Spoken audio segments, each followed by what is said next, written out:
For all of you who listen to Mac East Second Floor Studios presents Submersion and own an Android device, do me a favor. Go to the Google Play Store and download the Podcast Republic app. It's a fantastic app that allows you to get all of your favorite podcasts directly on your Android device. I use the app and I love it. I can search for the podcasts I want to listen to, select them as favorites, and have them all just a click away. Make sure to set Mac East Second Floor Studios as a favorite so you don't miss any of our new episodes. Again, the app is the Podcast Republic app, available on Android devices. Episode 46! Woo! Is that right? Is that actually 46? It is episode 46. Wow, that's crazy. Mustard Man with the steel. Oh, coming in. Wasn't expecting that. No, nobody was, man. Yeah. It's been a while. It's been 2 whole weeks since we've released an episode. Yep. I've even had people ask me, there was a very avid listener, he asked me if we were done, because we did Hunt for the Red October. Oh. I said, there is no flipping way. There are so many more sub-movies for all you guys. Yeah, Do not worry. I posted on Twitter, I said, at this point, I've watched so many submarine movies, I might as well just watch them all. Right. I mean, why stop? Why would we stop now? Yeah, unless we really got a hankering for season 2 skateboard movies. Now we're having such a good time. Oh, we're having Brom a ball. Again. That's Queen, right? That's kind of topical. I think that's a Pearl Jam song. Oh, early Nirvana. Right? Good on him. Something. Eddie Vedder. R.I.P. Yeah. R.I.P. So we're in a new year, 2019. Yep. But there were plenty of, I was going to say good, but there were plenty of sub-movies that came out in 2018. Actually, a surprising amount, if you think about it. Like, yeah. I never really, before I even ever thought about submarine films, I assumed there'd be like 1 or 2 maybe. Mm-hmm. But there were a number, and we've already watched one of them, Hunter Killer, in the books. We already watched that one. So we knocked that out of the way, but we still have at least 4 or 5 more to go through. Yes, we do. And so, to get it all started... Dive! Oh. Not again. What began as an innocent conversation among friends would soon spiral out of control and later be referred to by future generations as the 8th wonder of the modern world. Mac East Second Floor Studios takes you on the journey of your lifetime as your captains, Alex the Mustard Man, the artist formerly known as Brom, Jamie the Brain, Kyle El Capitan, and Zach the Backbone present Submersion.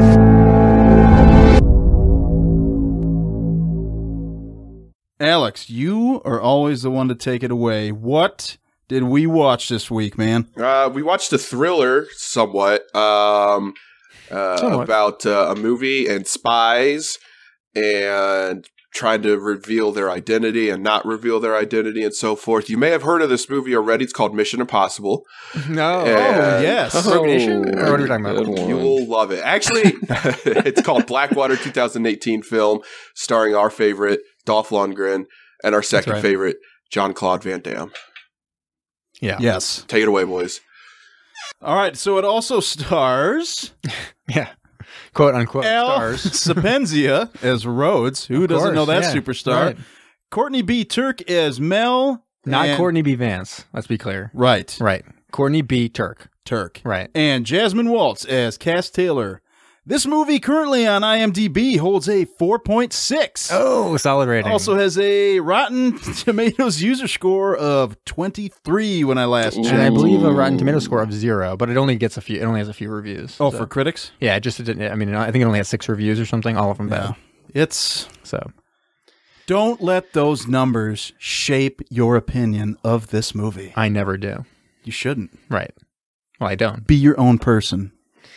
And so, yeah, I mean, did you even have anything, who directed and stuff? It was like a nobody, I think. Sorry, not to insult the director or anything. We would love him to have him on the show. Nobody that you would ever know. Right. All right. Well, we'll have him on. So we may as well get into it.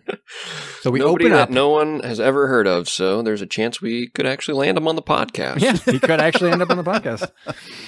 So we open up and we see some water that is black, and it's like, welcome to Blackwater.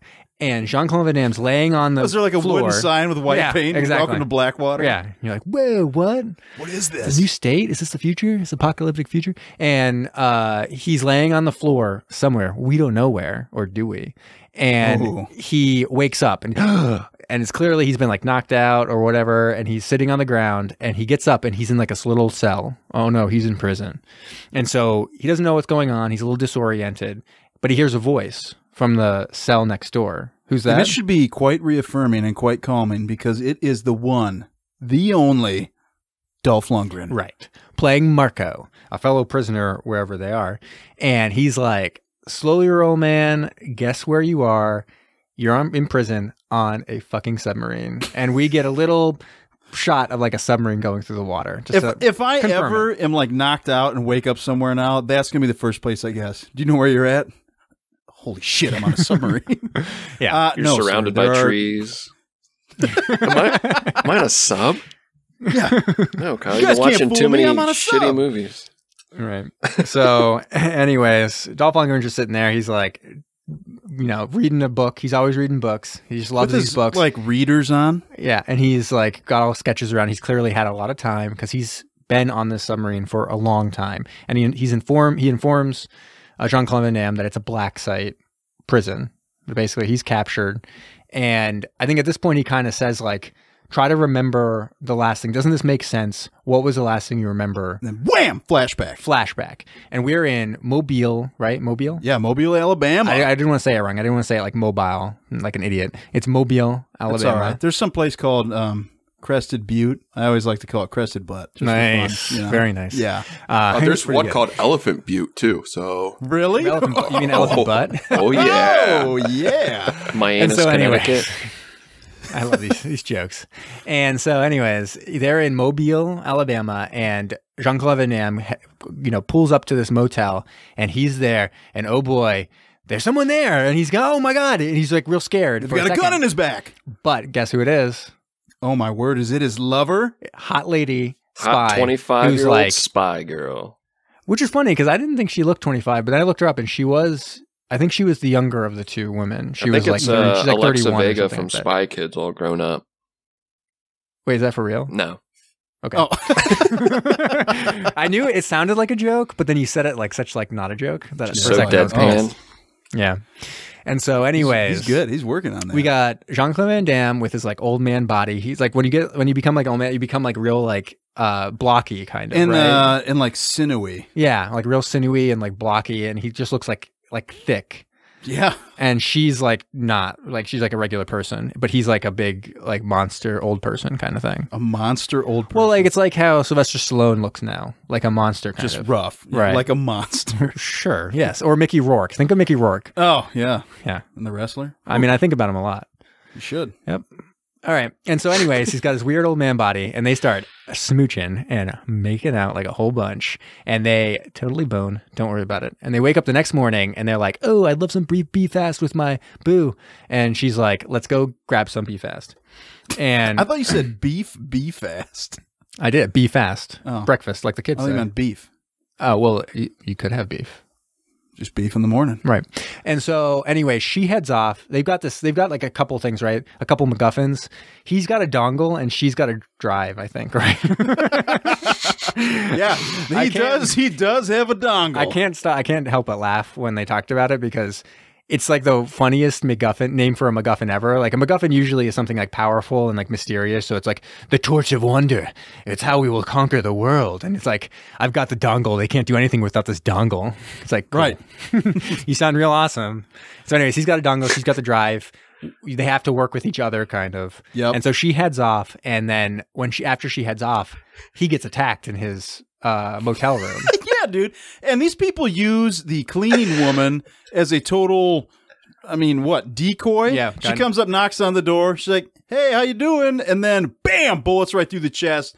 It's off, like, going nuts. He has to, all of a sudden, jump out, start lighting people up like it's nobody's business. Right, yeah. And what's the funniest thing about this is sometimes with bad movies, when they don't have, like, the production money to do, like, fancy stuff, you'll be able to see when like there's a big shootout, just like cars driving by in the background, because they weren't able to block off streets or anything like that. And you could see it here where like these people have these giant guns and like shooting up a restaurant, and outside there's just like cars stopping at a stoplight and then like going through that intersection regular. It's like, yeah, they wouldn't be doing that anymore. Right, yeah. It's a giant shootout over here. I've been anywhere in the U.S. when I've been driving, and people would be stopping and looking and seeing what's going on. No police show up, no nothing, and they shoot up this whole restaurant. He runs over there. He finds his lady friend, lover, and they want to jet. They want to go and grab this truck and get out of there. But as they're running, oh no, she drops the drive. Now, you'd think, in the case where it needs both of the pieces to activate, that they'd be like, fuck that second piece. They can't do anything with it anyways. Right. They need this dongle, which is like all the key to the drive. Chain to JCVD, bro. Yeah. Let's hop into this truck and drive away. She's like, no, I'm going to go get it. And JCVD's like, go ahead. Like, I'll stay here behind this truck. You go and do it. I'll cover So she runs out. Yeah. She runs out to grab it. It's 9mm. She gets quote unquote shot. Spoiler alert, but Whoa. Shot. She gets killed. She gets totally massacred. Well, quote unquote shot in the head. Yes. And so he's like, no. And then it's like, fuck this, and jumps in the car and drives away. And the bad guys are like, oh no, he didn't get the dongle. And he's driving away, and he's like calling up his handler and is like, we got to meet up because something went wrong. Cover's blown. And then the guy says, you know what? A few miles east of you is a little town called Milton, Florida. That's where I spent my honeymoon. Wow, really? Yeah. Did you see JCVD?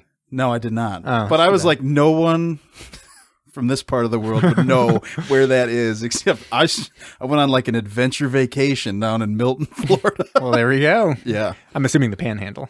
Oh, yeah. Oh, yeah. Way in the Panhandle. Oh, yeah. Big time. And so they head over there. He heads to a parking garage, and he finds his handler totally shot up dead. And he's like, oh, shit, I've been framed. And so they come up, a bunch of agents surround him.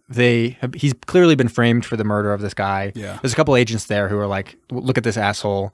But one guy's kind of like, this is not his MO. This is not JCVD's MO. Like, I know this guy. Yeah. I know this is not how he would do his business. Like, we shouldn't be doing this. And the other guy's like, shut your mouth, whatever. Like, I control the situation. He's going on the submarine. I love my Black Ops submarine. So, like, dude, get out of here. Who wouldn't? Yeah, I know. Right? Think about it. I would put every prisoner on that submarine. and then I was in my notes typing about this submarine. I was like, oh, it's just like Guantanamo Bay on a submarine. And then they even make mention of it. They're like, this is like Gitmo, except we can't get in trouble because no one can find it or something like that. I was like, sure. Great. Yeah.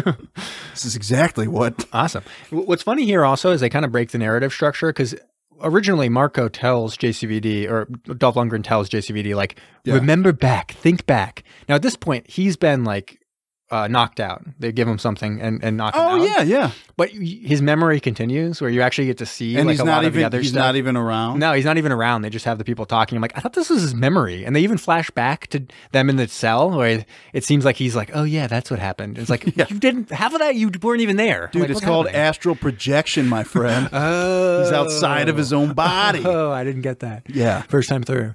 And so, anyways, they get him on the submarine. We see someone else go on the submarine, which was funny. It wasn't really necessary for them to do that, but there was like, there's another prisoner, and they don't even really mention this other prisoner until the end of the movie. Yeah. They're just like, oh, we're bringing they're just like, got somebody chained in a wheelchair, blindfolded, and whoop, put them on. Don't worry about that. That definitely won't come back later in the movie. And we're like, okay, sure. And then they're talking about all the things that they do to prisoners here. Waterboarding. Sure. Beatings. Yep. Rectal feedings. Whoa. And that was enough to pique my interest. Sure. And so anyway. I was like, ears perked up. Hello, what kind of movie are we about to be getting into here? Yeah. So anyways, they're on this Black Ops submarine. We're introduced to two of our other heroes, which are, what were they? They were like the CIA. They were kind of like actual agents that were on the submarine kind of monitoring stuff, right? Yep. And so they hear that the guy, this kind of head agent is going to be there, and this lady agent is like, oh, I'm like pretty excited because I put in something for a promotion, and this guy could really make my career. And her name is Cass Taylor. Cass Taylor. So Cass Taylor's like, I want to be Asian Cass Taylor. I don't want to just be on this submarine all day. Right. I mean, mistake. Dumb. Yeah. Get on the sub. Once Stay you're on the on, submarine. stay on the sub. Yeah, anyways. Dude, you're safe on a sub. Anyways, they're surrounded by a bunch of these black ops people who do all the interrogations and basically are like monsters. Yeah. So anyway, they grab JCVD, throw him in his cell, and Dolph's antagonizing the whole time. He's like, "Oh, look at you, bunch of babies, bunch of whips. Look at you, babies. Yeah. Oh, babies babies need to handcuff someone." And they're like, "Hey, Marco, why don't you shut up?" He's like, "Why don't you come over here and touch me?" No, what's he say? They're like, "We'll put our hands on you." He's like, "Yeah, it's been a while since I've known a woman's touch." Ayo. He's like, "Oh, Marco, you dog, what are you doing?" And so anyway, you're gonna get beat up. So they're gonna interrogate JCVD when he wakes up, but they kind of explain some of the how the whole submarine is set up. So half the submarine is where the crew is, and half the submarine is where all these monster black ops people who do terrible war crimes the prisoners are. Right. But also, they're in the back with like all the engine parts. Right. Yeah. Makes Which sense? it didn't make. I don't know. You'd want all vital systems. Yeah, you could clearly have separated off a portion of your submarine to just be for the agents and stuff like that, where all of the other vital stuff was all connected. Yeah, you could even have a room and like build a little walk-around hallway. Actually, let's spend the rest of the podcast designing the submarine for them. I could do it. Let's do it. All right. So, anyways, JCVD. I guess his name is Wheeler. Is that right? Wheeler. Mm-hmm. Yeah. So he wakes up. And they bring him to the interrogation room, which looks like a regular interrogation room because they didn't want to make things look like they were actually on a submarine. Yeah. And so he's in there, and they're basically like, "You better give up your information. We need to know where this dongle is." And he's like, "I'll never tell you where this dongle is. You better bet your life this dongle is safe with me." And they're like, "Okay." And in the end, the agent that we think is kind of a good guy is like, "Let me handle him like alone, like one-on-one." He's like, I know my boy. Let me go in here and talk to him, see what's going on. And so he kind of, is this point that he's kind of reveals himself to be a traitor of sorts? Nah, not yet. A little Almost, bit. Yeah. No, he's in there. He's like, "Dude, come on. Like, you got to tell them. If you don't, they're going to kill you or something like that." And then shit really hits the fan. Yeah. The one guy comes in and they start going nuts. They want to like take a needle and jab it in JCVD's eye. I forgot about that, yeah. And then this is when Cass, because she's been forced to watch this. She balks a little bit, yeah. Yeah, she's like, "I'm not going to watch this. This is pretty gross." And so like, she leaves. You better watch this super gross thing happening or you're going to ruin your career. Yeah. You know how many times I have to watch that stuff at work? It's unreal. But then, all right, they don't do it. But then also, this is probably, I mean, this is where like our podcast and this movie really jive. Guy takes his knife out, puts it right to JCVD's dick. Oh, that's right. Yeah. His long greasy dick. Yeah. He's like, this is a pretty good line. He's like, what's he say? Cut off an inch. Cut it in half. Yeah, cut it in half. Leave him an inch or something. Leave him an inch. Yeah. Which just, you know. It's an implication. He's implying. Yeah. If you do the math, it's hard. But if you do the math, I think it comes only out to got like a dick. 5-inch dick. Yeah. I get it. At least something between 2 and 5 inches, I think. Somewhere between there. What is so anyway, this movie? And what is it in JCVD? How does he get out of his handcuffs again? He grabs something and he's able to pick his handcuffs or something, right? He dislocates his thumb. Oh, that's right. He just dislocates his thumb. Yeah. So he's able to kind of get out of his handcuffs at the same time that this supposedly the good guy, the guy that's supposed to be on his side, starts going nuts and kills a bunch of people. Kills the main other antagonist. The guy who we thought was like the bad guy. Yeah, you thought he was the bad guy, but he's really actually he's like the sane dude. Right. So it turns out it's all a big twist. A big mutiny. Right. Well, I mean, it's not really a mutiny. Eventually. But it's all been a trick. Getting the dongle and stuff like that was set up by this agent in the first place. He wanted to get the stuff. He was going to sell it to a buyer. He set up the attack in Mobile, Alabama. And now it went to shit because of JCVD and how much of a badass he is. Yeah. And so this is his second option. He needed to get on the submarine and kill everyone and get other people in on the deal. And so like he convinces all the Black Ops people to join in on this whole thing. He's like, "Okay, we're going to get like millions of dollars. I'll cut you in. So you be on my side." And they take it like immediately. They take it. All right. Yeah, sure. Fine. Sounds good. It's whatever. like, what? Doesn't even make sense. I just be like, nope. Well, have you ever been offered $1 million? Yeah, but it just seems like so far-fetched that they would just be like, we're on the submarine. And like, you just killed the guys I've been working with my whole life. Yeah, and it's whatever. Like, he doesn't even hear the whole plan. It's like, so how are we getting on the submarine? How are we getting the money? How is it going to be safely transferred? There'd be a lot of questions. But instead he's like, All right, so anyways, during all this, then after JCVD dislocates his thumb, gets out of the cuffs, dude, he is just like cracking skulls, shooting people. Taking names. I think he throws somebody through the two-way through the mirror. window, or he jumps through it or something. Yeah, and then he like runs out into the hallway while there's all this pandemonium going on, and Cass and the other guy Ellis, find him. Yeah. And it's funny, so they kind of have him in custody, and they don't know what's transpired in the next room. They have no idea what's going on. So now the bad guy, Rhodes, is talking to them. He's like, all right, just turn him on over to us. Everything will be fine. And then, like, he's going on for a while talking to them. And he walks out. And he's like, oh, shit, they're gone. Yeah, they were like, yeah, fuck this. And so they're like, we'll deal with it our own way. He was just sitting here talking to no one for a long time. So, So and then they question him. And in this next scene, oh, my gosh. Horrible editing. Yeah, I know, right? The door was closed, door was open, door was closed, door was open. Like, it's just like every other scene, the door was in a different position. So they're asking JCVD what's going on, and he's trying to explain it, and they're like, oh, well, we kind of don't really believe you because you're a prisoner on here. Yeah. But what Jamie's saying is they would cut on over to one of the other people talking, and like this door would be shut, and then they would cut back to another scene, different angle, and then the door would be open. Yeah. And then it just kept switching. It's like, what are you doing? Yeah, they even had a moment where they like showed the guy closing the door. And they did. The next scene, it was open. It was like, what the fuck? I rewound it and checked that out. Who made this? Whatever. Anyways, they go through. They're kind of explaining what's going on. So on the dongle, I guess he kind of says like he stashed the dongle himself, like in a bank. And the dongle has like the way of activating secret agents or special agents. Sleeper agents. So like it's really valuable to enemies of the United States and all that. It's like a knock list. Yeah.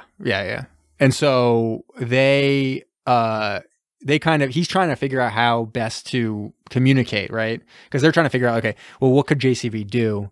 Well, they'd have to go topside. He can't communicate now unless they were able to get the buoy up or something, right? And so he's going to have to try to make the, either he's going to have to go to the control room, and then if that doesn't work, he'll have to make the thing rise or go to bring the submarine up. And so that's the first thing they do. They decide, okay, we're going to head over to the control room. Yep. So they head over there, and they basically sent all of the agents or the Black Ops people on the submarine out to catch these guys. Yeah. And they're going real carefully. And they see around a corner, like right around a corner is the bad guys. And then we have JCVD and them coming around the corner. Neither of them really see each other. I mean, they can the bad guys can see them a little bit, but can't get the shot.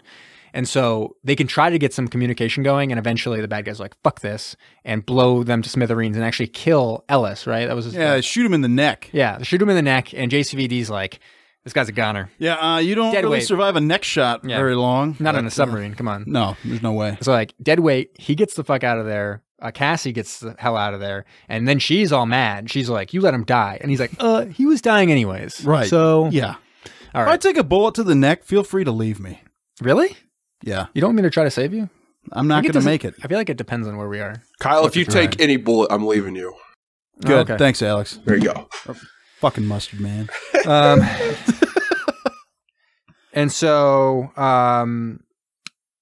they decide at this point. Do they decide to free Marco, or do they? Not yet. Now they just had to mess with the engine, right? Well, so they get up. Yeah, they screw with the engine. Yeah, they're going to cause a leak, right? Yeah, and so they cause this leak because they need to get into the forward area where all the captain and all that. They need to, and there's only special access cards that can get there. So they get up to the area where it's going to be. They cause the leak. Eventually, that door opens. Yeah, and then. There's a guy there. They just don't like run through it. Right. No, there's a guy there. And then it's crazy because they don't do anything. They're just like, okay, we open this door. Door opens, the guy's there who stops them. They get in this big fight, and then the door is closed and they don't do anything. Like, they don't go through the door. The door is now locked or whatever. Yeah. No one came out to fix whatever the fuck was going on. It's not like people ran out at that moment. Like eventually they run out later and fix it. Like they could have waited a little bit longer and then just gone through the door, but instead like, let's get the fuck out of here. It's like, I didn't understand. I had to rewind and be like, wait, did I miss something? Why aren't they through that door right now? No. They beat up the guy. They killed him. Almost killed him.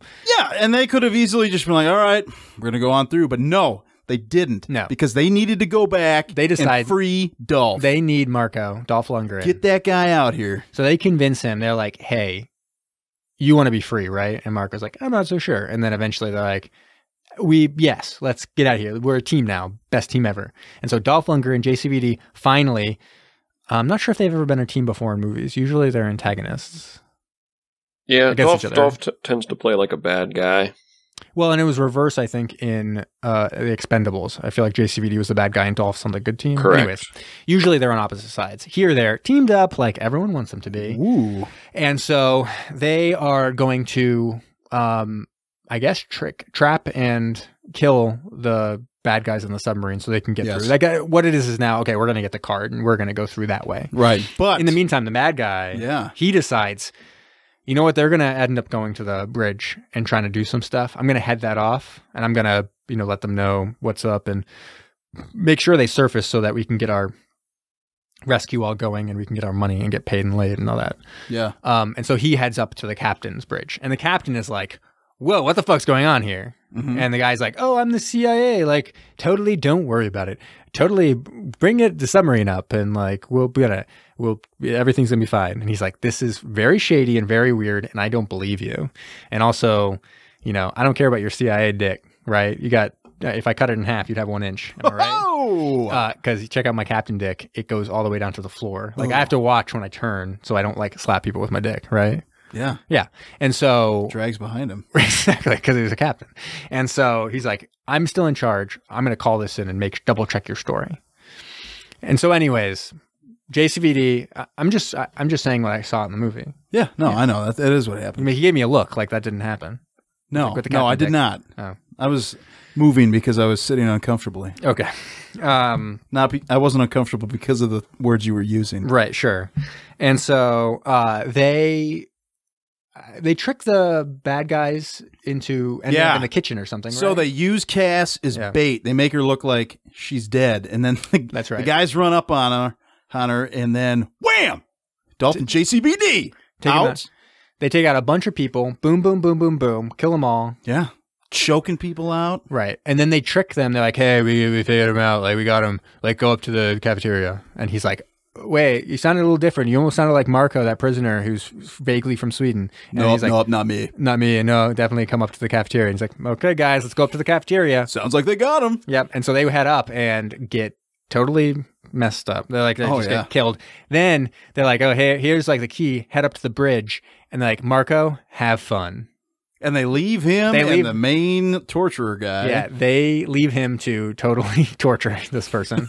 And as the audience, we're like, torture. Am I right? He deserved it. Great.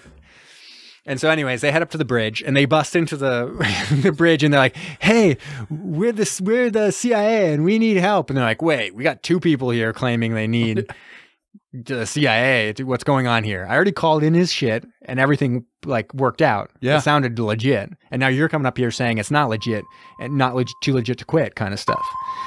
And so we are close. It gets really, really, the tension gets ratcheted, right? They ratchet that tension way up. It's about time.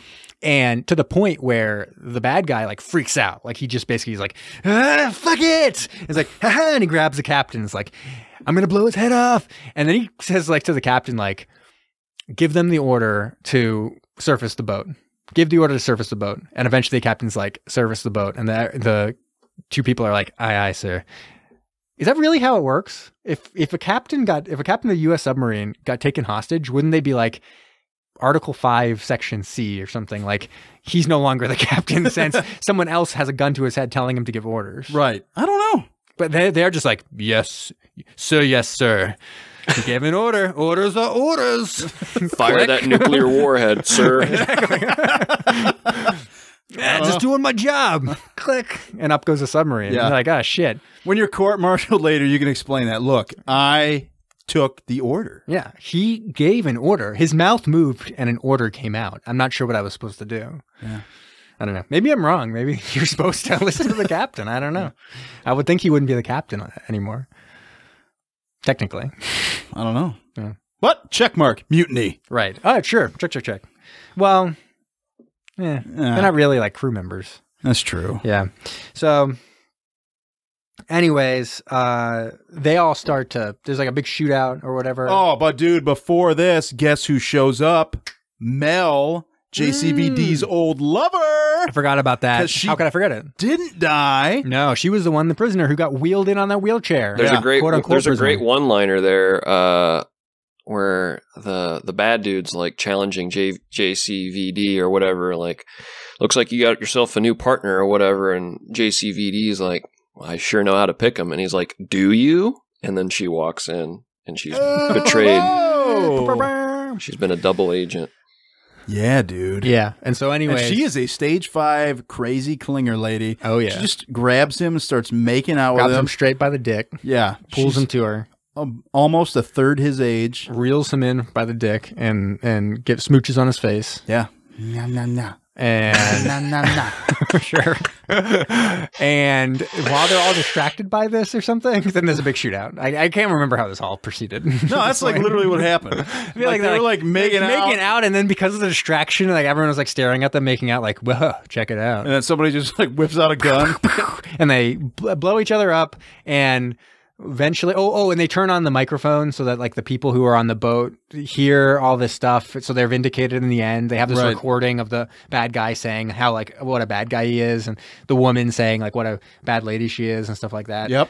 And she escapes actually, like in right the confusion, off the top of the boat.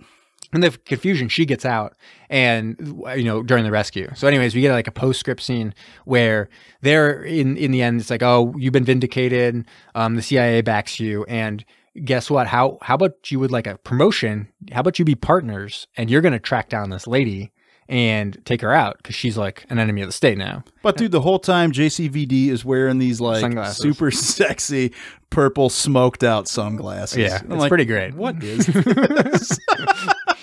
And so anyways, they walk out and they're like, can't wait to start tracking down this lady. And they get a call from Marco, who has proceeded to murder that lady. Yeah. It's a job over. What's now? Well, they have to walk back in and be like, oh, actually, we need a different assignment. Yeah. Mission accomplished. No, they're supposed to find the buyers. Oh, is that right? Yeah. I thought it was catching her. Okay, well. Black Sea 2. Well, now Marco's kind of. Blackwater 2. I feel like Marco's made it harder for them. Yeah, probably because he killed one of the only people who know that buyer is dead now. Yeah, yeah. They probably that was one of my main gripes with the movie. Yeah, Marco shouldn't have killed her. But man, he looked good in that Hawaiian shirt. It was okay. It was just like broad daylight right in front of the bank. No one cared. Well, dude, weren't they somewhere in South America or whatever where that's all legal? I think they were in Cuba. Oh, probably. Okay. Just murdering 25-year-old girls. In the middle of the day. Yeah. 25 is a little generous, but... I don't know. Anyways, the end. That's Blackwater. Blackwater. I keep on calling it Black Sea. That's what I just did earlier. Yeah. Black Sea 2. What would that be? It's hard to imagine since like no one survived that movie. Well, those two guys did. I was. If you guys asked me by the sea police immediately. What'd you say? If you guys asked me what movie we watched this week, I was going to say one of the most highest rated episodes of Game of Thrones, The Blackwater. Ooh. But you two aren't Game of Thrones watchers, are you? Got heads. I've watched a fair portion of Game of Thrones, but I have not watched the whole series. I need to. I've heard nothing but it's really incredible. Good things. It's really good. So welcome to Game of Thrones podcast, where we go through every episode of Game of Thrones. I'm sure there's enough of those. Right in the middle of there's a lot of them. There's only like 7 submarine movie podcasts, but there's probably like 1,000 Game of Thrones podcasts. All right. Are we going to do some ratings? Yeah, man. Are we? We're going to rate this movie, right? Let's. Okay. Raider. All right. Get her done. Raider done. Raider done. Actually, yeah. We need to make sure not to say that too often because I'm not sure the whole legality of how much we owe for using the phrase. Yeah. Unless Larry the Cable Guy wants to come on to the podcast. Oh, that'd be good. Yeah. He probably owns a submarine. I wonder what his favorite sub movie is. We'll find out when he's on the podcast. Yeah. Coming up. later in the podcast. After the Argentinian defense minister comes Larry the Cable Guy. Yeah. Be prepared, listeners. All right, who wants to go first? I'll go first. Yay. Yeah, Mustard Man. So I watched this when I was sick, and I want to say I enjoyed it more than I normally would have. It's got everything in it that I would normally hate about a movie like this, especially for what we're reviewing it for. But it was fun to watch. It kept me entertained while I was feeling sick. The end of the movie got a little hazy for me, but I remember it now that you guys talked about it. One thing the whole movie was kind of hazy for me. I don't understand Dolph Lundgren's character, Marco. He was, I guess, some sort of German special forces, but it definitely talked with like a Southern style accent, which I don't know why. I don't know if that's something to do with the fact that he's Swedish. He's never really had a particularly thick accent. Like, I just watched Universal Soldier starring Dolph Lundgren and JCVD. This is the other film that they've been in together. You're just doing that for the heck of it? Well, Bad Movies coming up. Bad Movie we're doing. Bad Movie Twins. BadMovieTwins.com. We're doing Universal Soldier and then the sequel Universal Soldier: The Return. Isn't there another one even? Well, there's 2 other ones, plus there's 2 TV movies that came between that first and the second one. Oh my gosh! All right. Yeah. Anyways, yeah. So he barely has an accent in that. He actually does a really good job with his accent compared to JCVD, who always sounds like he's from Belgium. So he's like, all-American hero, JCVD, and then he's like thick Belgian accent.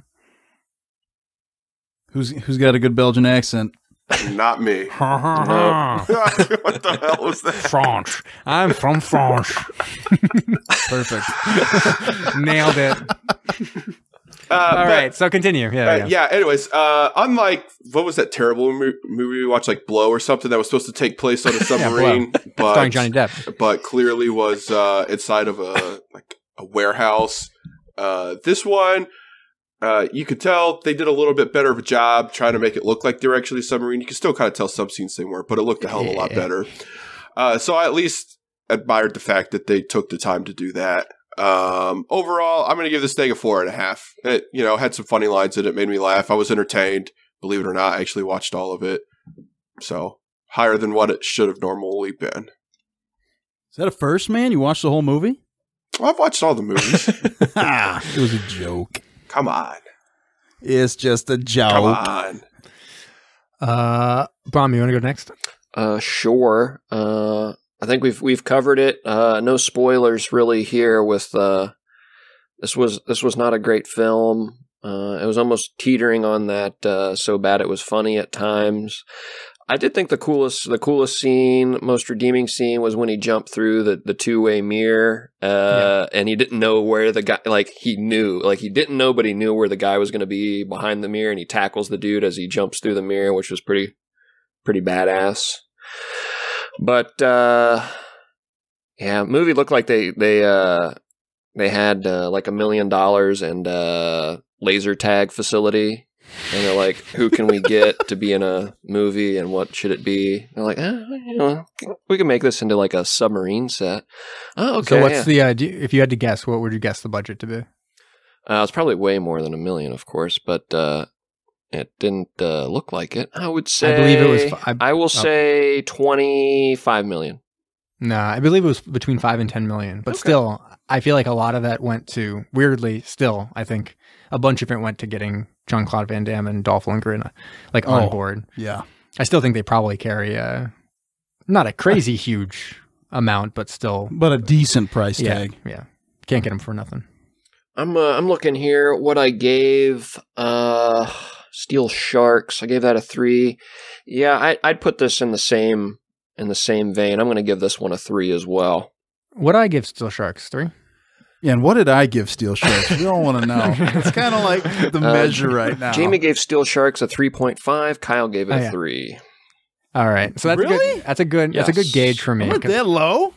I know. I was going to say, because I actually like Steel Sharks better than this film. Yeah, if I had to give the edge to one of them, I'd probably be Steel Sharks. So I'm happy I gave it a 3.5, so I can land more towards like a 3. Throws the coin I know, at it's that great. guy. It was a lot funnier. It was a lot funnier. That's the thing. Like, I feel like it was really hard to imagine how they were able to take a Jean-Claude. I guess the problem is they take it too seriously, right? You get Jean-Claude Van Damme, you get Dolph Lundgren on board, and you don't really have fun with it. And instead, you make just like what it looks like a serious movie, quote unquote serious movie kind of stuff. Like, it just wasn't as fun as I wanted it to be. I didn't enjoy watching it as much as I when Dolph hoped had the Hawaiian T-shirt on at the end and shot the double agent in the car at the very last scene, like, and he smiled, gives Jean-Claude Van Damme a call, like, got her, bitch. Oh, that was kind of like what I feel like the whole movie should have been, as stupid and as dumb as that scene would have been. Like, if it was all tongue in cheek the whole way, I agree with you. It would have been a lot better. Or like if there was something like he made it, like if Dolph Lundgren's character made a weapon for himself, that would have been fun, like a sword out of like a piece of the submarine. Cool. I would be in on that. If they talked more about the dongle and the functionality of the dongle, I would have been into that. If the submarine was like a futuristic submarine in some way, I would have been into that. If what else? If he wore those sunglasses, Jean-Claude Van Damme wore those sunglasses. The purple ones the whole time in the sub. Movie, in the submarine. That'd be cool. Like if he went out of his way to like find his sunglasses, like that's the first thing he did was find his sunglasses, and like the agents are like, what the fuck, you went all this way to just get your sunglasses. He's like, these are my sunglasses, so fuck you, I'm a special They're agent. Ray-Bans. You kidding me? Right. So I feel like there's like a lot of fun, like, because the thing is, remembering Still Sharks, they weren't trying to have fun, it just was funny. And a lot of it was just like playing up these cliches, like, I got this lucky coin from my dad, and he's like flipping this coin to distract someone, and I'm like, yes, I like that. I want more of that, just to be like, doesn't silly it make with you it. like one day you want to just like have a coin, and then like if you ever get into a weird situation, you just flip this coin right at someone? But if I made a movie, that would be part of it. And part of our submarine movie or / drama, podcast drama, will involve a magic coin. That'd be great. Yeah. So anyways, I didn't have as much fun with it. I had more fun watching something like Still Sharks. I had more fun watching something like Dark Descent. I'm going to come in with this actually lower than anyone, 2.5. 2.5 for me. Dang, that low? That low. Wow. Yeah, I just didn't have fun. Didn't have fun. It was short though. There we go. Redeeming quality. It was short. Yes, short. Says it was. Jamie. It was a short movie. That's your quote on the back of the DVD box. Says Dr. Jamie. Short. It's short. What can I even say that hasn't been said? Something that really disappointed me in this movie is Dolph Lundgren is in this movie. He is. He is not in this movie enough. Not enough. They did not utilize him enough. No. Like, are you kidding me, man? He's awesome. He's the guy that you want. They should have been freeing him. After he got his sunglasses, the next thing he should have done is free Dolph Lundgren. Oh yeah, dude. Yeah. And then like he could have even popped up in, or he could have been on the radio, like, oh, I'm just crushing these two guys' skulls with my bare hands. Right. I'm Dolph Lundgren. Yeah. That's how he talks. But his actual bare hands, the hands that are like paws, like claws. Yeah, like a bear. He has to wear these weird latex mitts that make his hands look human, but they're actually bare hands. Bare hands. Right. Where are we going with this? So there's that. The editing was so bad with that door scene that just blew me away. I was surprised. Come on. I was surprised that Mustard Man, you didn't talk a little bit more about that, because you talked about that with Dark Descent, with a light that kept on flashing in weird ways in your review of that one. So I was surprised that you didn't really harp on that door a little bit. That one, for whatever reason, didn't bother me. Like I said, I was sick. I enjoyed it way much more. I definitely had NyQuil when I was watching this. That's what it is. Sapping on some syrup over there. DXM. I was. Oh yeah. Got to get a little altered state of mind to enjoy this movie. I watched this on December 31st, and I was in bed before 10:30. So there you go, man. That's how it was. So you rang in the new year with JCVD and Dolph Lundgren and a couple of syrup. Yeah. Good Lord. Yeah, this movie is bad. Not good. I mean, is this like straight to? I don't even know what those crappy action networks are. Let's just put it on one of those. Yeah, I don't Spike know. TV at 3 a.m. Yeah, I'm not sure what it got originally. I know it's now on Amazon Prime. Yeah. Not a sponsor yet. Right. Gets sponsored by Amazon. All right. I will give it a 2.75. Oh! It sucked. Really, you should nail down those 2.69s.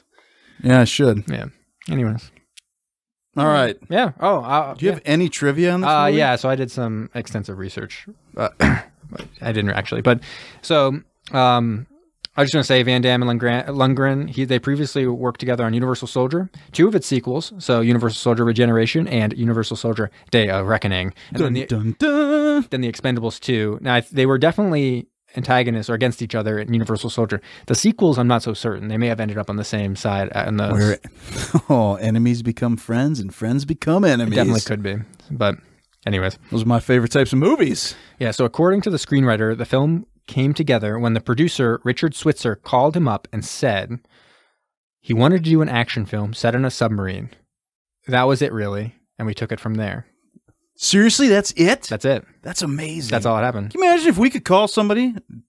Wait, who'd they call? They called Dolph? No, they called, Richard Switzer called the screenwriter. Oh, okay. So I guess you have to know a writer. Damn it. Hey, you guys want to start writing? I got access to a laser tag studio. Perfect. Done.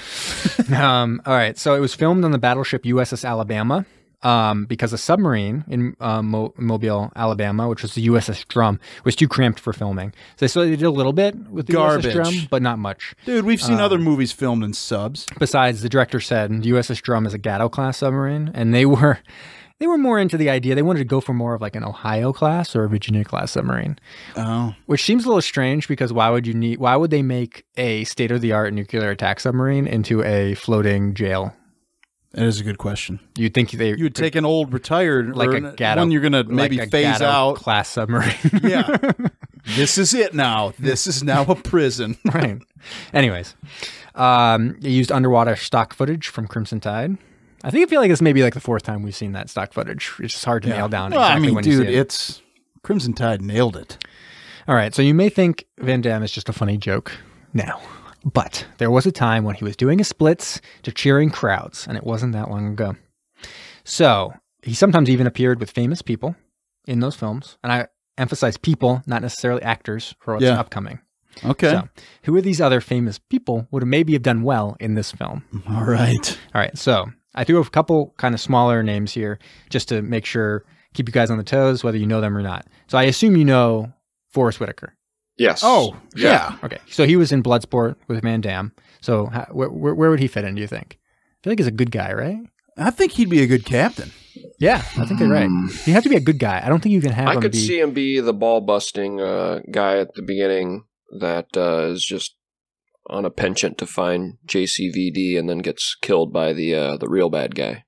Oh, yeah. That'd be good, too. Could be like a scary because he's like kind of soft-spoken. Yeah. I don't know. I could see him being his handler, Scott's handler. Real small role in the movie. Sure. You're cutting out there a little bit, Alex. Yeah, so a real small role. That's what we heard. So, yes. Sure, go for it. Don't worry. You guys don't have to hear it. It still got recorded, so the listeners will hear it. The listeners will agree. All right, so what about... Alex had the best one, obviously. Right. So what about Powers Booth? All right, is that a real name? Yeah, Powers Booth. It's a woman, right? No, it's not a woman. Okay, he's an old man. He's always been an old right? Man. Yeah, so he was he was a bad guy. How I know he's a bad guy in Red Dawn. He just recently died. Anyways, he was in Sudden Death. I threw that one in there just to see, do you guys know who Powers Booth is? For some reason, I know him very well from a young age, probably because I watched Red Dawn a whole bunch, and he was the bad guy in it, I think, if I remember. I'm envisioning a woman in Sudden Death. Yeah, dude, is this where like a mascot gets thrown into a shredding machine? Or something? Van Damme throws the Penguins mascot into like a dishwasher. Dude, and he plays goalie for the Penguins in the middle of the movie. I remember seeing this movie as a kid. It's amazing. It's the best. I actually have the novelization if you want to read it. Do you really? Yeah, I do. I own it. Sudden Death. It's a bomb at a hockey game. Anyways, what about Roger Moore? He starred in The Quest with Jean-Claude Van Damme. Rip. What? Oh, Rip. Yeah, Rip. rest in peace. Yep. Same with Powers Booth. Rest in peace. I could just see Roger Moore playing all of the characters because I think he's that good. I think he could have actually played the other prisoner, right? It actually almost would make sense, right? He's been kept in this Black Ops prisons for a very long time because of work he's done as a special agent. Wink, wink, a little homage to his time as 007. James Bond. It would make sense, yes. And then he comes out and he's a total badass. It's like an older guy. Ooh. Ew. It would be pretty cool. I like that idea.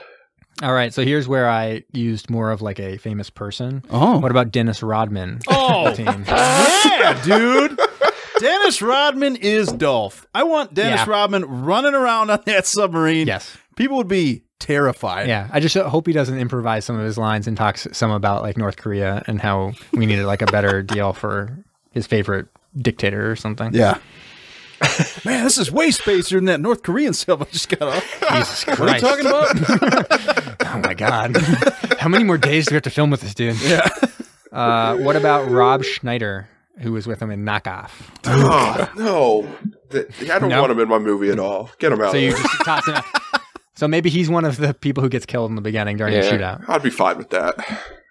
He's a torturer guy. Yeah. Bam, bullet to the head. What about, and this is actually my favorite Jean-Claude Van Damme film. What about Ed Harris? He was in the film Kick Punch.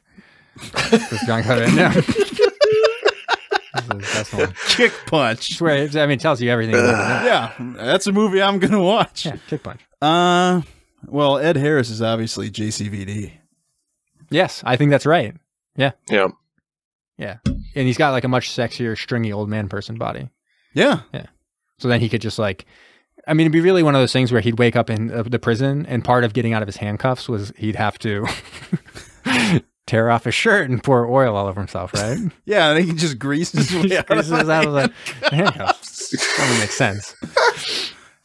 Good. That's how he also is able to jump through the two-way mirror because the glass just kind of slides off his body. Yeah. It doesn't cut him at all.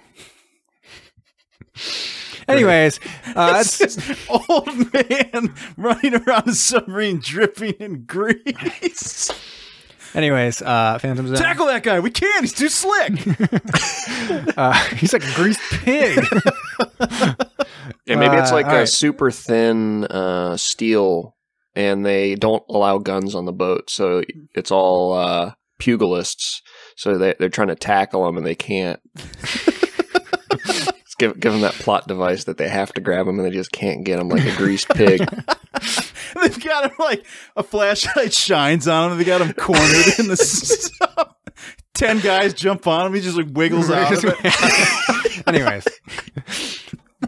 It's my favorite tangent, but let's jump into Phantom Zone real quick. It's very quick. Don't worry about it. Okay. Phantom Zone. Engage the Phantom. Phantom's engaged, sir. I'm just going to ride our dear Dolph Lundgren to sweet victory. We've used him before. Obviously, we watched him in one of the best movies ever made, Agent Red. And from there, we can go straight to Coen Brothers film, Hail Caesar, where he actually plays a Russian submarine captain. Ooh. And we've used that before. I think it's Gorban, is that his name? Gorbanzobin? He was one of the people from Life Aquatic is in that film. Oh, okay. Yeah, he does like the voiceover or something. Gotcha. Anyways. So I'm just gonna cruise it from there. I know I can finish it because I've done Dolph Lundgren before. And I won't make our listeners painstakingly. No, I actually would. While you struggle, I would like it if you could send an email to us completing that string for the Phantom Zone. Oh, it's a homework assignment. Yes, a little homework assignment. Just make sure you send it straight to Kyle. MacEstudios@gmail.com. Is that right? That's what it is? We would love questions. We never get questions. Yes, we would love some more questions. All right. It's time for Subs Worldwide. It's Subs Worldwide. So usually I've been going off doing something with the themed month, but 2018 in review doesn't give me much to work with. So now I can kind of go back to what I used to do and just pull some random subs. Good. I know. Are you going to do an American one? Please say do an American one. I'm not. Oh, okay, fine. All right, so this one, let's see. If you might drive this submarine if you were wearing a pair of wooden shoes. Dutch boy. All right, it's whatever. It's from the Netherlands. It is the Walrus Class submarine. Oh, that's a good name. I like that. It is good. Yeah. These are actually the only active submarines for the Netherlands right now. And they were originally designed to hunt down Russian submarines Walruses? during the Cold War. No. That'd be fun. Yeah, that would be super fun. Harpoons on the front. Got another one. All right. So they were originally designed to hunt down Russian subs during the Cold War. But guess what? They weren't even commissioned before the Cold War. During the Cold War. Can't talk. When were They were commissioned after the Cold War ended. Okay. That's what I want to say. So the first one was laid down. Construction started in 1979. It was commissioned in 92. Wow. Yeah, so they really just barely missed that window. So there were all sorts of things that were going on at this time. They wanted to make it one of the most technologically advanced diesel electric subs. And there were so many things coming out at this time that they had to keep delaying it so they could add these improvements and just keep adding them and adding them and adding them. Yeah, perfection is the enemy of whatever that phrase is. Yes. Yeah. Good paraphrasing. So another thing that kind of screwed things up is the company that was originally building them, which I'm only going to refer to as RDM, because if you look at the name in the Dutch language, it is impossible. It's Rotterdam. Is it? I don't know. No, there's no way. So anyways, they went bankrupt. Good. Government bailed them out and decided, hey, since we've bailed them out, let's go ahead and order more submarines. Why not?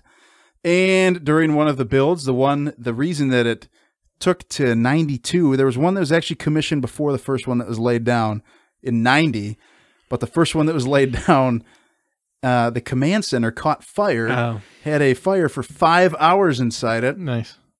Did a little bit of damage. So it's kind of like that. What was that one? Was that an Indian submarine or something like that? That flooded like the first time they took it out? Oh, yeah. I think they just left the vents open. Something like that. Yeah. Yeah, they did leave the hatch open. Yeah. Alas. Like the one thing. I mean, it's good. Close it. Because we learn a lot of this because of our own submarine adventures. And when we get our bigger submarine, right now ours is pretty small. When we get our new used submarine, it's new to us. We'll know not to light it on fire or leave the vents open. Yeah, it's good. Yeah. Good to know. Yeah. So anyways, due to all the problems that arose with building these things, the Netherlands Parliament referred to this whole situation debacle as the Walrus Affair. Oh, really? Yes. So they got a little cheeky about it. Yeah. And when they were... like I said, when initially released as a very technologically advanced weapon, it was great. But now they're getting older, and it's time to phase them out. And so the Netherlands Royal Navy is looking to replace them. Originally, it was going to be 2025, but now it's going to be 2027. There are all kinds of builders putting in bids to build the subs. What an exciting time for sub builders, though, you know? Yeah. Because you're not getting orders every day. Oh, yeah, you just sit around your sub building shop. You're like, oh man. I actually worked. Is anybody going to call this year? I worked briefly at a company while I was in college that specialized in some defense grants for battleships, and they said they would only get one thing every 15 years or something, and that would set them up for a super long time. Dang. Yeah. So then there was one was running out, and they were all wringing their hands ooh. Yeah. We got to get another one. That's wild. So anyways, the Netherlands actually used these to help with international things. In 2010, they sent one off the coast of Somalia to combat piracy. And I don't know how successful they were because we did get our Captain Phillips movie. But well, yeah. Maybe that's why they sent it, though. Are we sure it was before or after the Captain Phillips movie? Good question. I don't know. Because we haven't had any Captain Phillips movies since then. Oh, shoot. You're right. Captain Timmy. And in 2016, Russia claims that they chased one of these off from a battle group that, Russia had a battle group sailing around and they chased one off with their, of course, it also has their main battleship, Admiral Kuznetsov. That's the name of the battleship? Yes. Cuts his nuts off? Exactly. Very nice. So let's get into some of the specs of this. I was gonna say I wanted to know how big it is. It's the size of a walrus, right? You can basically fit one person into it. Yeah, it's like almost it's like an Iron. Zip it onto yourself. Yeah, it's like an Iron Man suit. Yeah. So it's 222.2 feet long. For speed on the surface, it can cruise along at 13 knots, while submerged 20 knots. It can go down to a depth of 980 feet. Has 3 diesel generators. It generates 5,430 horsepower, and it has 1 electric motor. It will hold 50 to 55 people, and it also has 4 21-inch torpedo tubes with 20 torpedoes. The Walrus. Pretty good. That's that, man. That's what they used to call me in high school. The Walrus? You don't want to know why. Oh. No. I'm not sure what that means. You guys should see the fangs this guy has. Let's see. Alex, you got anything for us?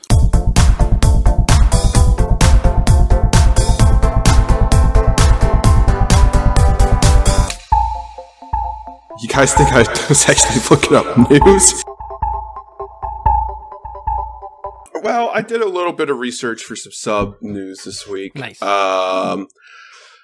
First off, turns out, I guess Britain's nuclear deterrent sub, one of them, was out on patrol for 3 months, returned back, missing 30% of the sonar panels somehow. I don't know how. Wow. Do they know why or how? Well, I wish I did know why. Unfortunately, I'm reading this on a website where I have to pay a fee to read the entire thing. So that's not really happening. We do not reimburse. I'm going to take it out of petty cash. Yeah. So reading by the comments, because you can read the comments. I'm surprised someone just doesn't copy and paste the whole damn thing in the comment section.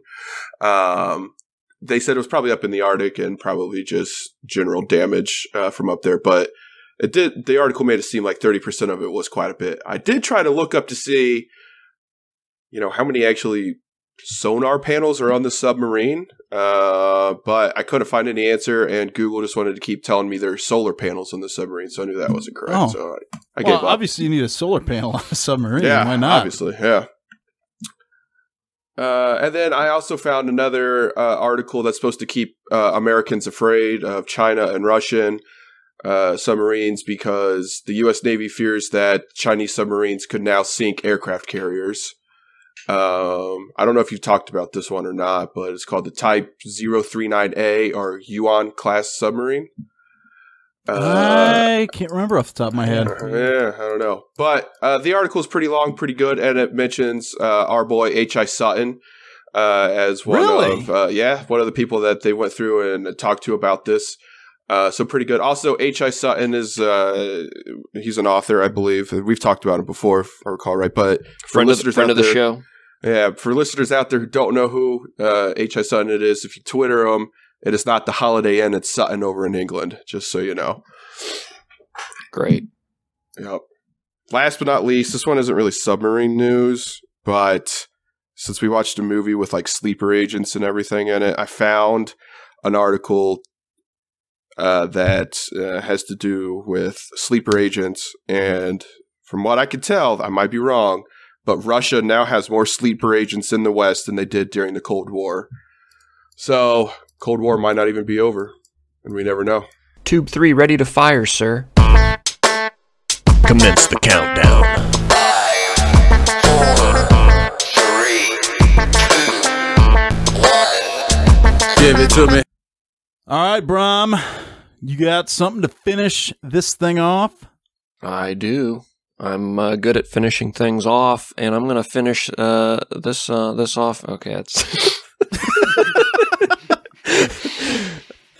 I don't know where you're going to go, but I wanted to just see. I wanted to find out. I'm just flying high off of that review where that guy really enjoyed all the dick jokes that Jamie has been peppering in the podcast. I just wanted to keep it provocative there, but I didn't know where I was going with that. I do know where I'm going with for our countdown tonight. It is a little sultry, a little sexy. This is going to be the 13 most handsome men over age 65. Wow. Oh, here we go. We had I hope one of them's Kyle. We had a silver. I am old. 65 this year. We had a silver fox, Jean-Claude Van Damme, who hit it off with a couple of young ladies. And for any young ladies out there that are looking for, an older gentleman, this is a top 13 list curated by A Place for Mom Senior Living Community in their blog. All right. I like this. Yeah, and if you need to find a place for mom, call a senior living advisor at 866-333-2174. Not a sponsor, but I'm gonna shout out you there, Dana. Dana Larson, author of this excellent list. She created it in 2013, but has been keeping it up to date, updating everyone's age every year. And I guess it is a very current list still for her, although 13 is a weird number, so I kind of suspect maybe 2 guys died. I don't know. Just to quickly, no spoilers. I just want to say, like, is Sly Stallone on this list? Sly Stallone did not make this list. Okay, I just want to make sure before I actually exploded with excitement when he showed up on the list. Okay, I can settle down. And we'll move pretty quick with there being 13. If you guys have anything you want to say about anybody, just jump in and we'll discuss. Otherwise, we'll move it pretty quick here. 13. This is a veteran of submarine movies, Sean Connery, at the ripe old age of 88. Still looking good. Does look very good. Oh, actually. yeah. Oh, yeah. How old is he? 88? 88. Ooh, Hard to believe. yikes. Number 12, also pretty topical here, just was in the movie The Mule, Clint Eastwood. Oh, yeah. He's like 98 or something, right? He's 88. Well, But, close enough. He's super starting old. to look a little haggard, I will say. Yeah, and he's made some movies that I feel like it's basically been like, I'm tired. When he makes it like, did anyone watch that 15-17 to Paris or whatever? No. Yeah, it was like that train movie. It was not good. It was actually incredibly bad. Haven't heard of that one. Was it? Last one I saw, I think, was Gran Torino. Yeah, but I haven't seen The Mule. The Mule looked actually pretty good. Looked pretty good, yeah. Yeah. Number 11, I don't know this one. Enlighten me here. Harry Belafonte, 91 years old. Harry Belafonte. Famous during the Civil Rights Movement. Yes. Looks to be definitely in the political hemisphere here in I civil also rights. know, did anyone ever see Big Mama's House? Big Mama's House. Yeah, so in Big Mama's House, when they're at the end where he does he's as Big Mama, obviously. He's at the church. One of them is that when he stands up to pray as Big Mama, the whole sermon that she kind of gives is about Harry Belafonte and how sexy Harry Belafonte is. Really? Yeah. Harry Belafonte. It's Goodness. great. Yeah. All right. Also a champion of civil rights here and achievements in the African-American community, and also, again, veteran of submarine movies, Sidney Poitier, 91 years old. Wow, he's still alive. Holy cow, that is I didn't realize aged. I didn't realize he was still alive. Yeah. Yeah, I had to double check, but again, this list is up to date. Still with us. So wait, this is supposed to be for moms? No, dude. To find and date. This is a place for moms to find that lovable older gentleman. He's 91 though. 91. Dude, they're looking for a good time, not a long time. All right. True. Good point. I'm sorry. Yeah. Number 9. This I don't know, guys. Have we seen Michael Caine yet in a submarine movie? Michael Caine. 85 years old. That's it? 85. I imagine him much older. Yeah. He plans to retire when he's 90, according to this article. Dude, he better not, man. He better reprise his role as Ebenezer Scrooge from Muppet Christmas Carol. He's been quoted as saying, "I feel like I'm 35." All right. When he was 36.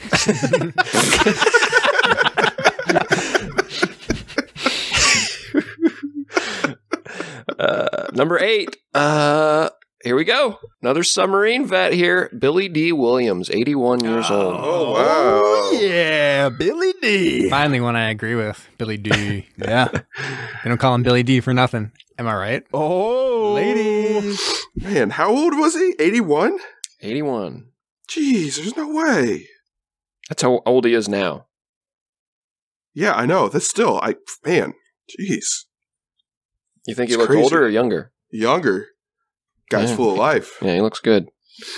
Not based That's why on he made Steel the Sharks, list. he's not. It's all the Colt 45. Yeah. Isn't that what he advertised? Colt 45? Was it? I think so. Those are the 40s? Is that what you're talking about? I can't remember if he advertised the 40s. I think he maybe just advertised it as a beer. Oh. But I would love to there's a lot advertise of old 40s. commercials. There's old commercials of him advertising this that are pretty good. I'll have to check those out. Yeah. We'll post links. Billy D. Williams, Colt 45 commercials. Yeah. Number 7, Morgan Freeman, 81 years old. Oh, he's pretty old.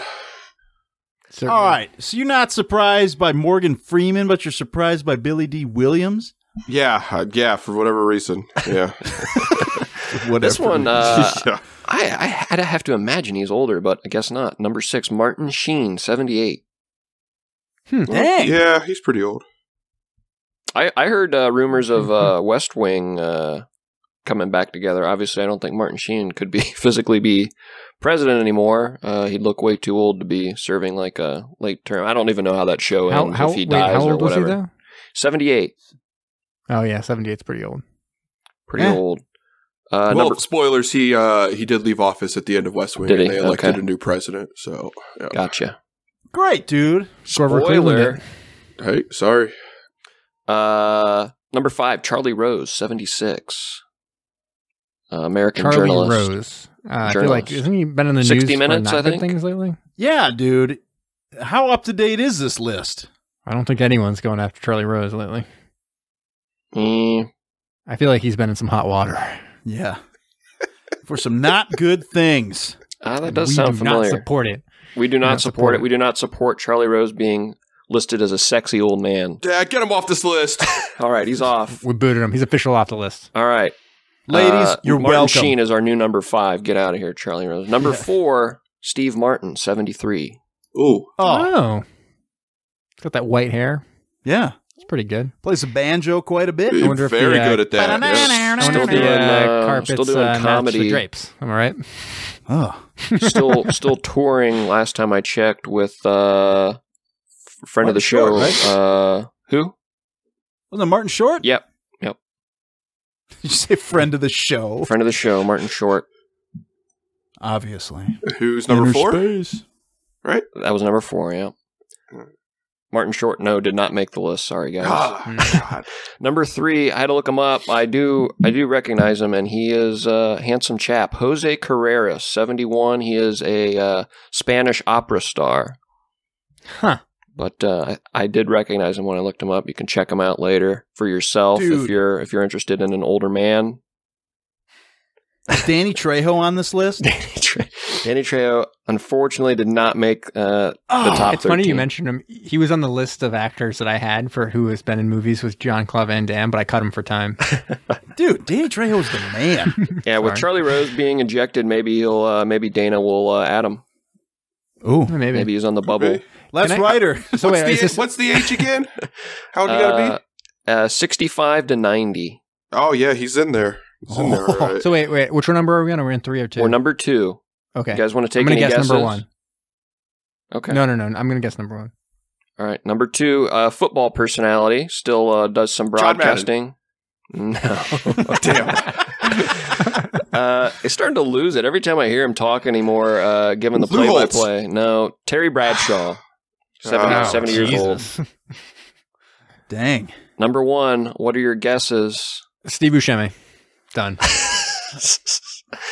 He's not that old, is he? I'd say he's probably over 65. Unfortunately, did not What make about this Jeff list. Bridges? Jeff Bridges. Jeff good Bridges, call. great guess. He was actually on another list I found, but this one was way funnier just because it's called A Place for Mom Senior Living blog. That is a great blog name. But number 1, Ted Danson, 70 years Oh, old. yeah, that makes sense. yeah. Yeah. Guess where he lives? Where he lives? Where? Besides L.A. Where I Martha's grew up. Vineyard. That's right. Really? Oh yeah, see him around. Name dropping. I didn't know him. I didn't talk to him. I've never said a word to him, but I've seen You're him like, around. you know what? I want you to do a show one day called The Good Place. Exactly. I told him that. I was like, I have this great idea. I want you to about be this whole God. thing. And then it stole. I was like, God damn it, Ted Danson. You son of a bitch. That 4 years rascal. old. So Steve Buscemi's only 61. That's probably why he's not on the list, right? Oh, yeah. Yeah. Give him a few years. Dana's probably waiting. He's going to be like a first ballot Hall of Famer. But that, ladies and gentlemen, was the 13 most handsome men over age 65. Thank you, Dana Larson. Thank you, A Place for Mom. Give them a call. All right, man. So wait, did you say JCVD? He was not on there. JCVD did not make the list, no. Dolph Lundgren, not on there. Not on the list. Are they over 65? Sly Stallone, not on there? He's no, I definitely. think JCVD is 58. Wilford Brimley. Yeah. Not on there. Wow. Horrible. That mustache. Talk about a walrus class. Am I right? Oh! There you go, listeners. Shoot us an email. Tell us who's on your top 10 silver foxes. Walrus Class.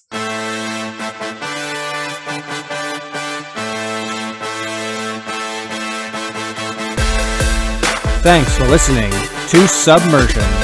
Find us on SoundCloud and follow us on Facebook, Instagram, and Twitter. Can't get enough of us? Don't forget to subscribe for new episodes every Thursday.